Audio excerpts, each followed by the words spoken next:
part 2, that ran out. Some Egyptian knowledge. Check out my first video.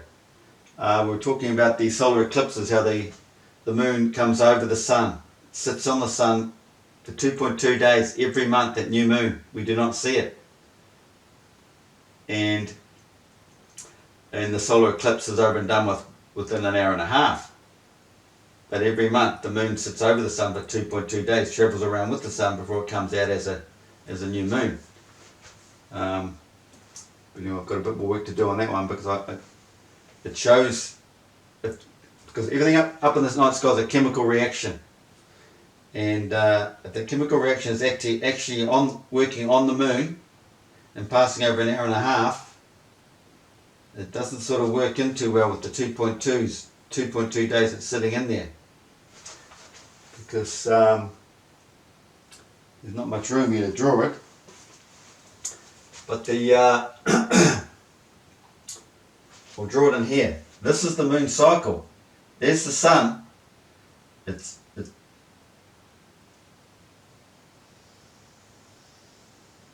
like that over the month. And look, it's cut off. It's not a full circle. It's another reason why we have this Khufu pyramid flat like that. That's why it was always 138.8 meters. It's telling us, everything the Egyptians have left us is giving us a message. That's why, okay? That's why it's flat. Now, the moon is like this. It's represented by 8 stages. And between each of these stages are the divine numbers of 3, 6, 9 days. 3.69 days to there, 3.69 days, from there to there, from there to there, from there to there. They all add up to this, where is it? To these 27.31 days. And it's up to that. The moon comes into the sun. The sun is always moving, 24/7. That's our clock. Every day it's just moving around in the centre of the earth, in here. The sun is in here.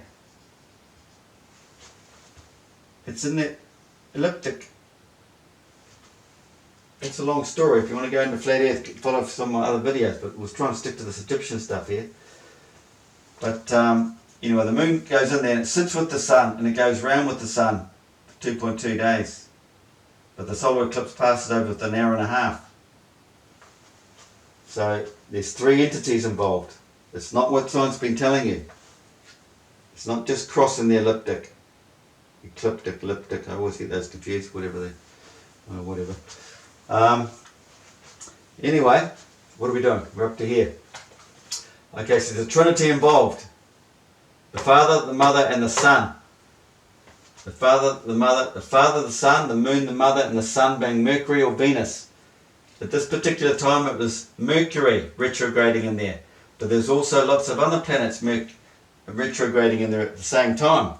This is why it's such a divine period. I can go into it later with other videos. So there we go. We've got Seti 1 of Set. It's a set, see? You've got this and this. It's a set. Also represented in here. We've got a set of stars. You've got the background stars and you have the constellations. It's overlay. It's all represented in here in Abydos and Seti 1 representing an overlay and a set. There is a set. But this Seti all represents September. Seth basically meaning September. You got septet, group of 7. That goes 2 ways. It's representing the 7 chakras of the human spirit, soul, the colours, the rising of the chakras, frequencies, and also Christianity. Their yearly cycle started in March. That equinox, March for them, must include March. But that's where the 7 comes into it in Christian stories. It's the 7th month. September is their 7th month. Also Seti. It's related to September. We've got the Christian calendar started in March. Okay, you've got chakras there as well. Then we got Egyptian septum ring. The septum, this little bit between the two outer flanges of your nose, the middle bit there. Semicircle.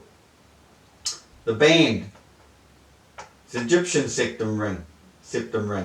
Associated to childbirth. This is the birth of a man-child, the awakening, spiritual awakening. The terminates, or they call them the terminates. These parts here you know, the terminates. The terminates on both sides of the septum swell and shrink, alternating every few hours. Who knew that? Well, that's man on earth. This up here shrinks and expands too, once a year, maybe twice actually. It'll do it at the same time in the northern spring. But the September spring is the divine one. It's the ultimate. Like we have prophets, but you have Jesus. He's the ultimate. This is about the ultimate, the king, the kings. Etymology from Latin, septum, alternative form of septum, enclosure, hedge, fence. This is like an enclosure, hedge, or fence. It opens and it closes. This is the Red Sea story, parting and then closing, drowning all the chariots and stuff. It's supposed to close up again.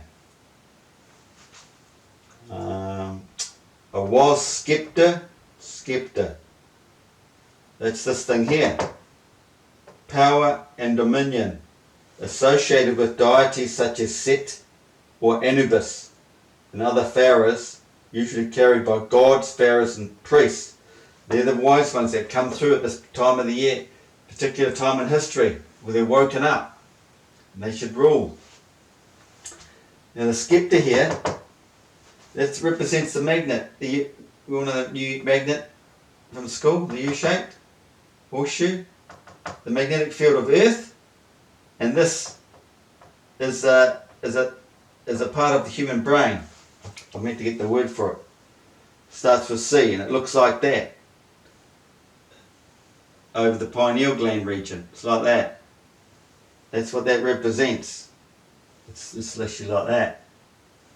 It's to do with the upper and lower coming together. The magnetic field, bite thy heel and wound thy head.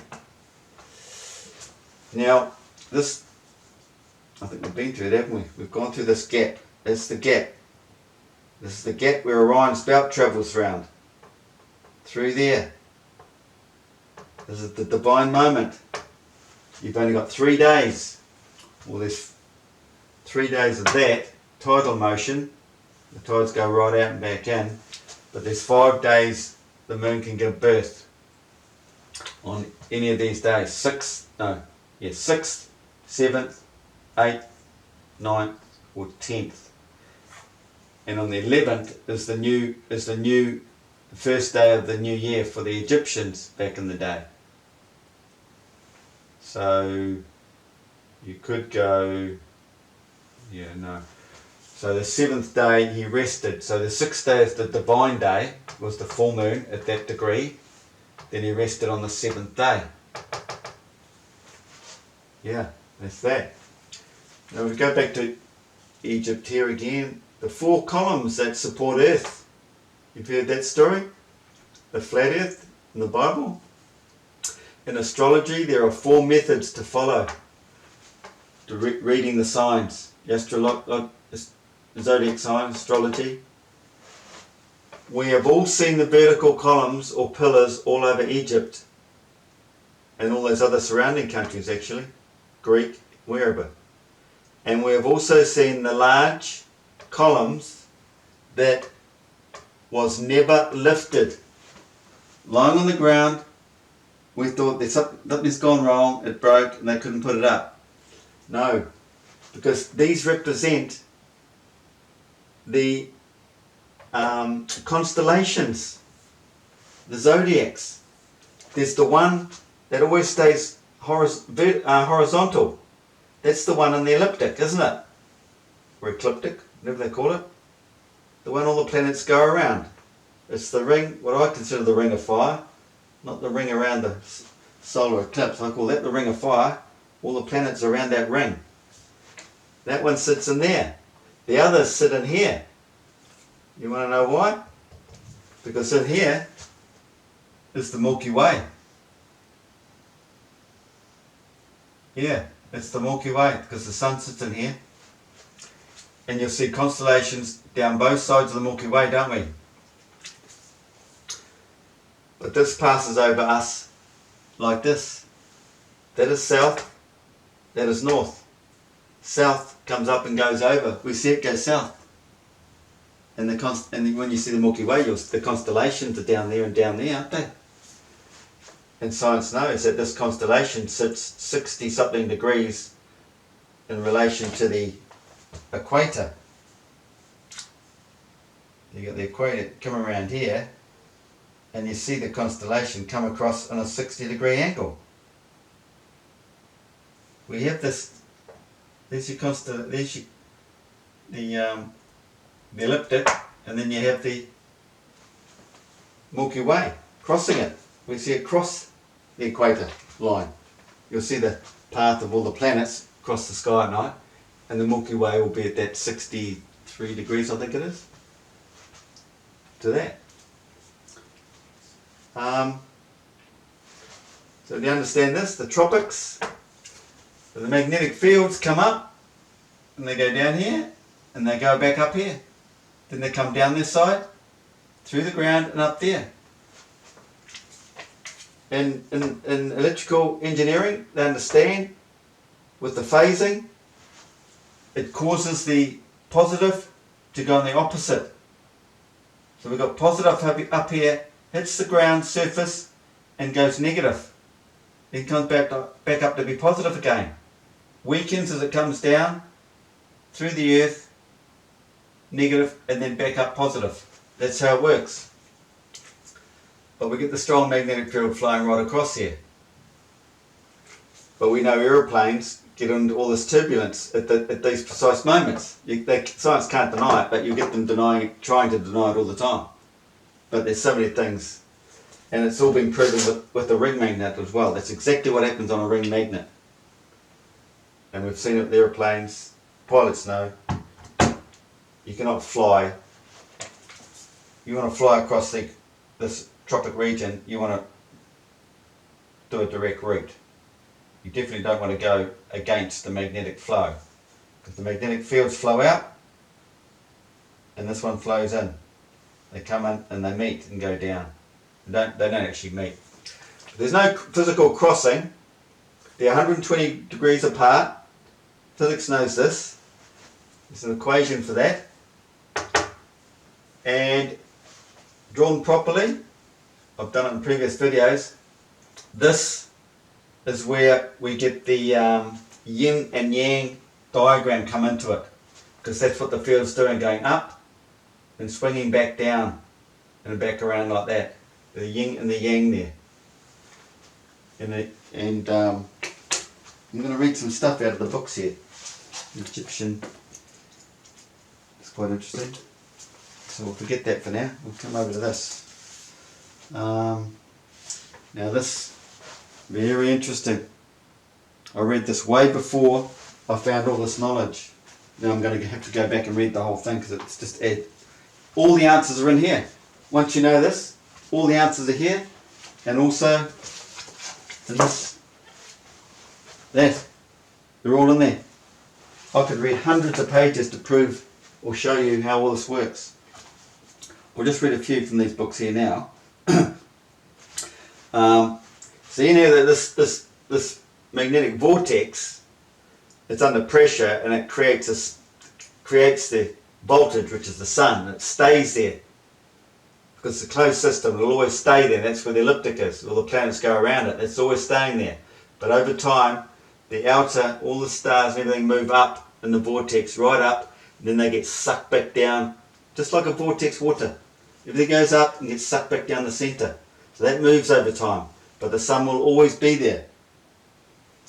And it says here, thus the movement in the opposite direction is stabilising and is fixed by the principle of counter movement. That's exactly what's happening with the sun. Then we have all movement then is produced in that which does not move, and by that which does not move.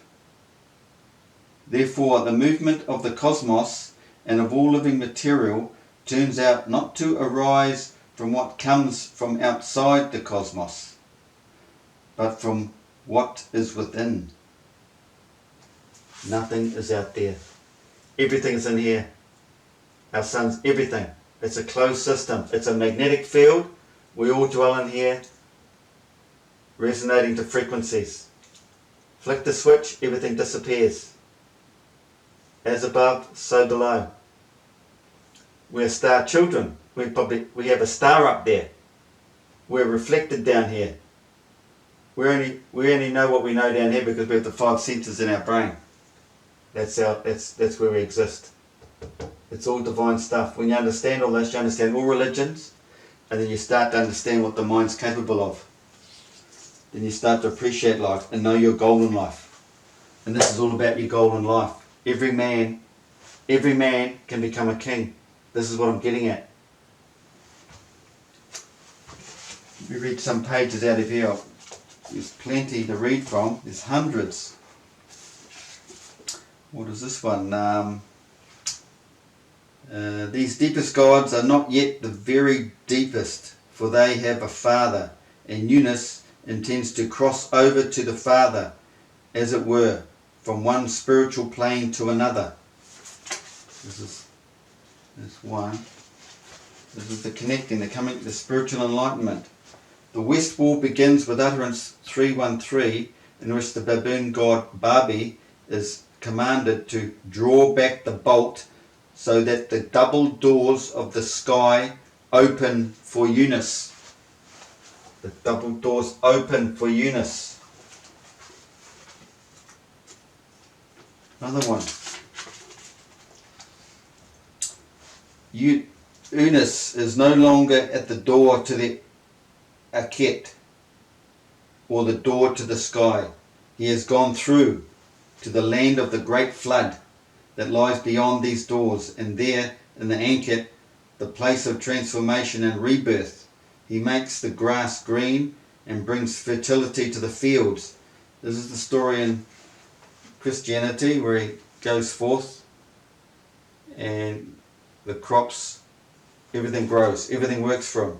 He's enlightened, can do no wrong. This is why he's worshipped, because he can regenerate earth. It's the only way earth's going to come back to life, is that people start waking up spiritually, consciously, emotionally. Another one, ferryman, to take him across the sky. From later ferryman texts that appear on Middle Kingdom coffins, a vivid image of what constitutes the right relationship to Babi is given in these coffin texts. The mast of the ferry boat is said to be Babi's phallus. The phallus that kept the doors to the sky locked and bolted is the same phallus that becomes the mast of the ferry boat that transports the king across the heavens to Ra. So we're talking about sexual energy and spiritual energy. You can spin it which way, either which way.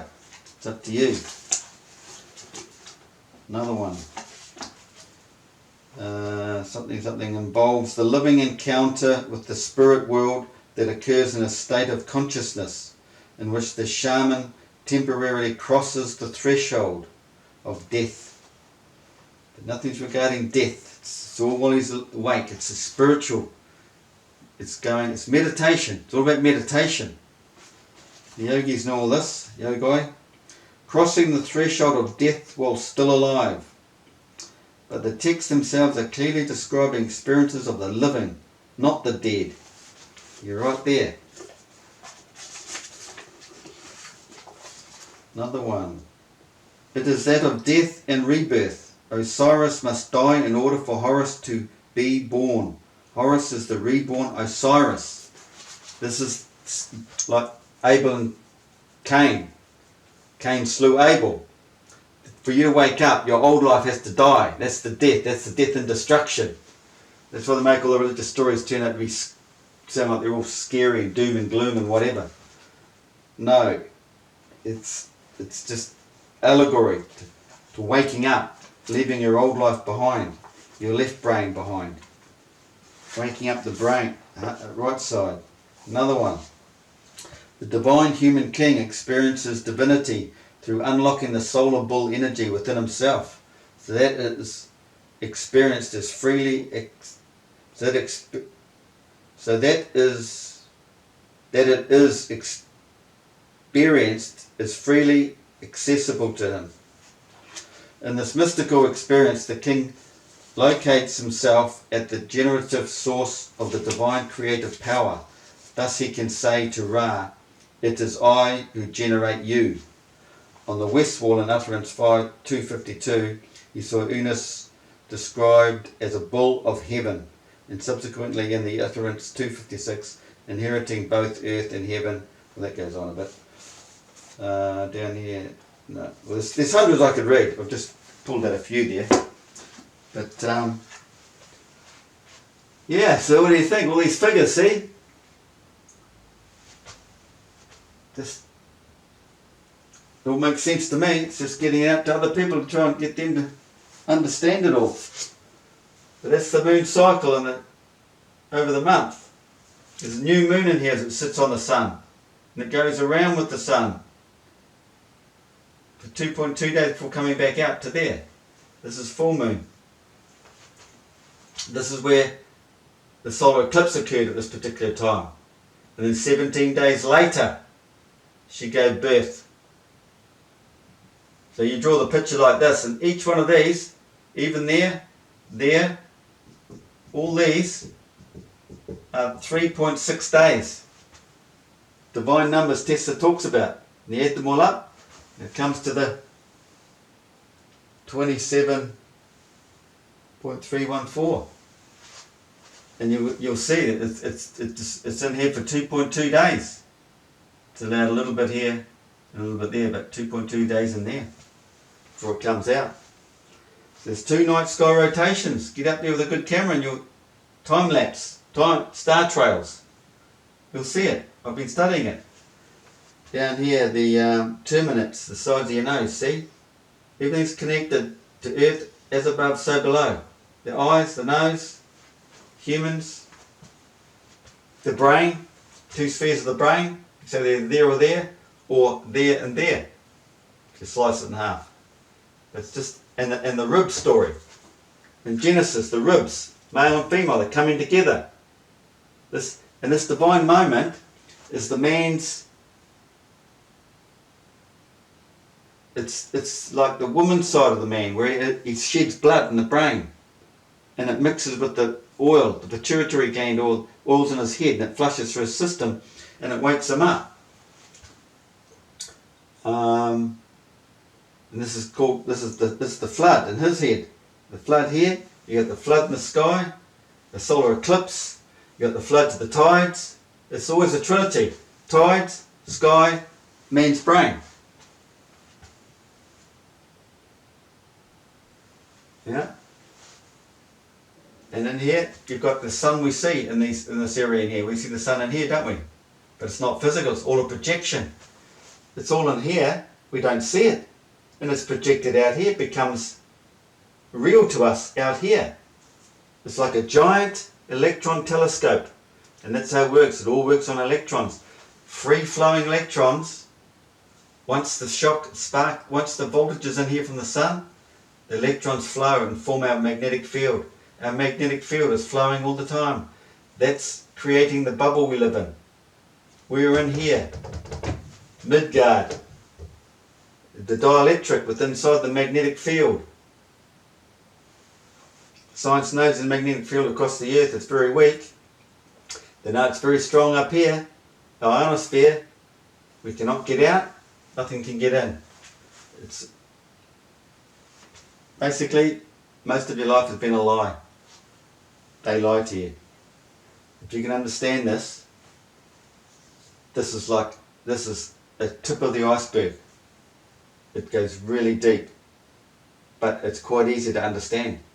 You connect everything together, everything works. You cannot debunk it. You cannot debunk it. We know reality, Earth is flat. You go all the way to the south, it's flat. Except from the equator, from the set to there, look, it's reducing. Our energy realm reduces. So the only way to describe it is, it's like we all have our own horizon, and basically you'd be like walking into an ice cream cone, a giant ice cream cone. You are shrinking. You don't know it. And as the field shrinks, you shrink. But south is all the way around here. Someone will always see a sigma octantis rotation if he's got north to his back. There will be south. Straight line. That's his south. That's where you'll see his rotation. You'll be seeing it here if you've got north to your back. You can't see the rotation there because you've just turned west. The north is now to your shoulder. South cannot be there. The rotation can't be there. It'll always be there directly in line with north. You won't see it over there or there because you'd have to... It's like a clock. The arm of a clock. It's right there. It's right there. Once it's there, it's not over there, is it? Well, it's not over there, it's there.